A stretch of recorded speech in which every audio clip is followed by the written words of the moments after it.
¿Qué onda, vatos? Thank you for tuning in to yet another video. Infamous here, San Jose, California. Beautiful weather. You guys already know. Thanks for liking the video. Thank you for subscribing to the channel. Let's go ahead and get into the topic of today's ride. The comments, responding to some of the comments on my dealer videos, on some of my videos where I'm not too keen on Harley-Davidson, on the manufacturer, the dealerships. I spend a lot of years working for repair shops, dealerships, and just dealing with customers being misinformed, being misled, being lied to, promised things that made no sense just so they could get them to sign on that contract. I mean, it happens all the time. And a lot of people, they don't believe in it. A lot of people, they say, you know, Earth is flat and the dealerships are saints. They do nothing wrong. And honestly, if that was all true, states wouldn't have to step in. Governments wouldn't have to step in.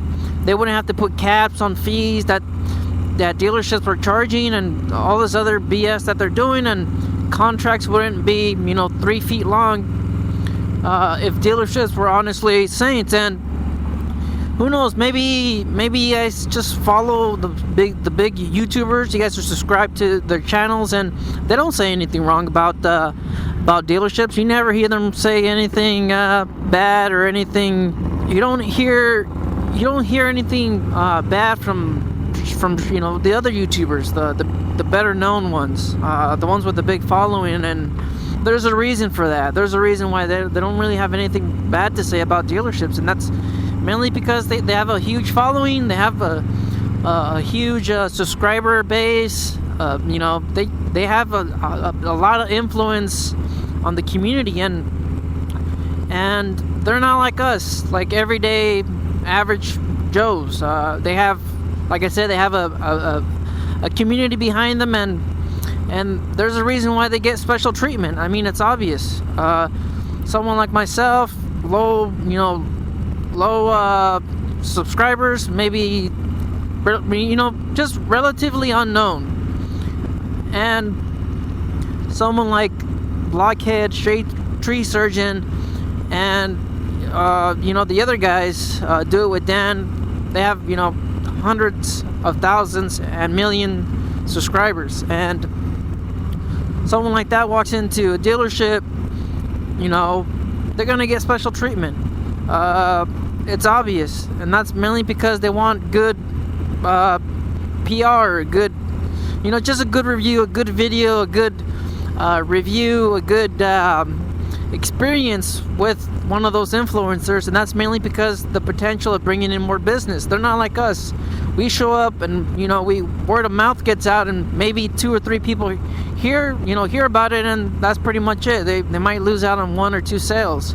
But if someone like Blockhead or someone like Shade Tree Surgeon has a bad experience, then now we're talking about the hundreds of thousands of listeners, subscribers, followers. They're all going to hear about it, and that might affect them big time. So there's a reason why they don't have anything bad to say. And you know, I've been on both sides of the line, you know, working as a service writer and being a customer of Harley-Davidson, a dealership, other vehicles. You know, it just varies, and not every visit's gonna be the same. Not every visit's gonna be the same. Honestly, every single employee is different, just like anything else.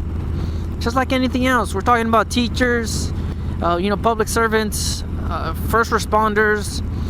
Every business we go to, every person we interact with, they're all going to be different.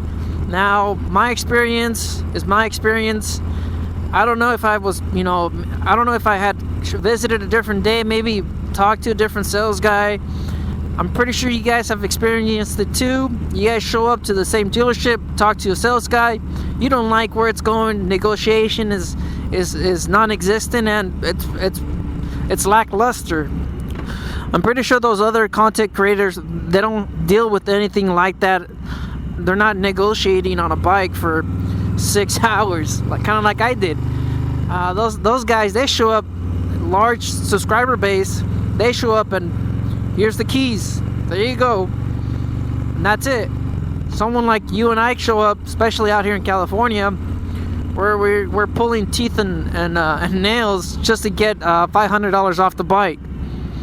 But I mean that's just the way it is. It's like that, and anywhere we go, it's like that anywhere we go. Just look at these other social influencers. They're getting thousands of dollars. They get discounts, just like the celebrities.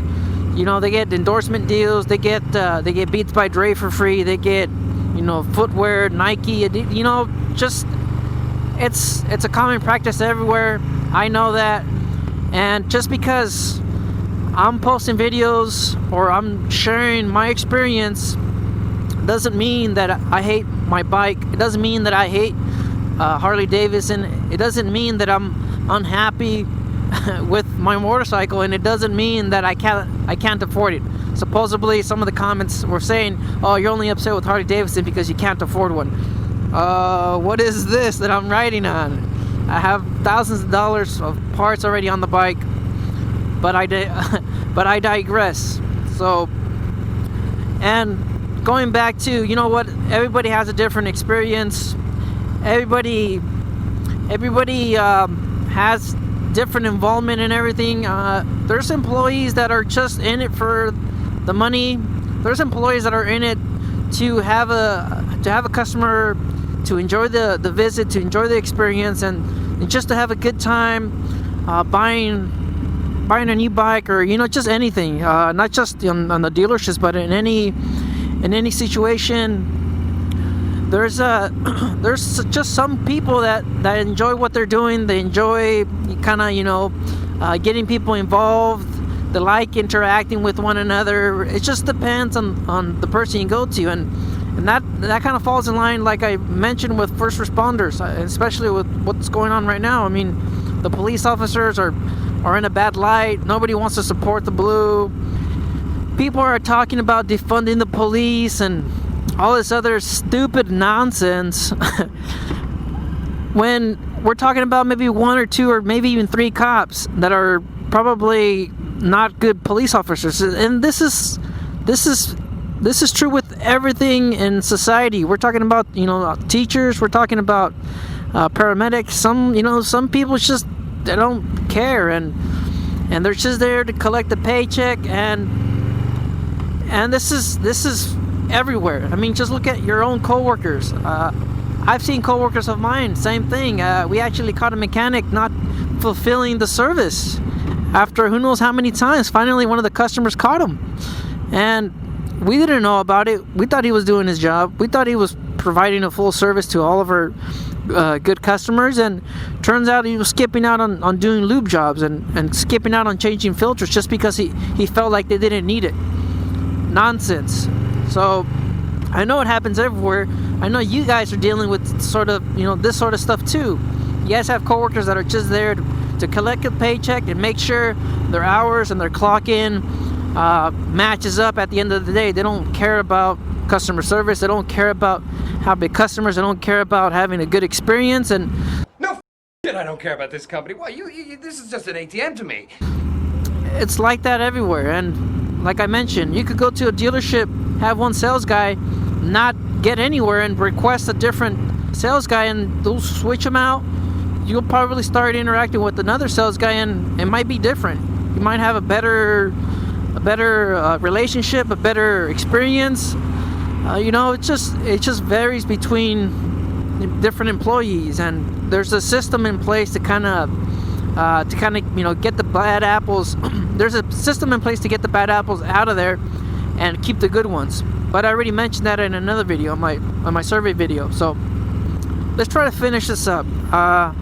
You guys already know I'm not a negative person, and just seeing dealing with customers on a daily basis that were upset about being promised special services, free work, and being misinformed. It was mainly just being misinformed. Like I mentioned on the extended service plan, on the extended warranty, they believe they were paying $2,000 to kind of cover their extended warranty issues, and it turns out, you know what, it's a limited, just depending on which end it is. I don't want to get too much into it again, but just depending on what you got, it's not a complete bumper to bumper. It's not a factory warranty once your expired warranty has ended. It's nothing like that. But they were misinformed, misled.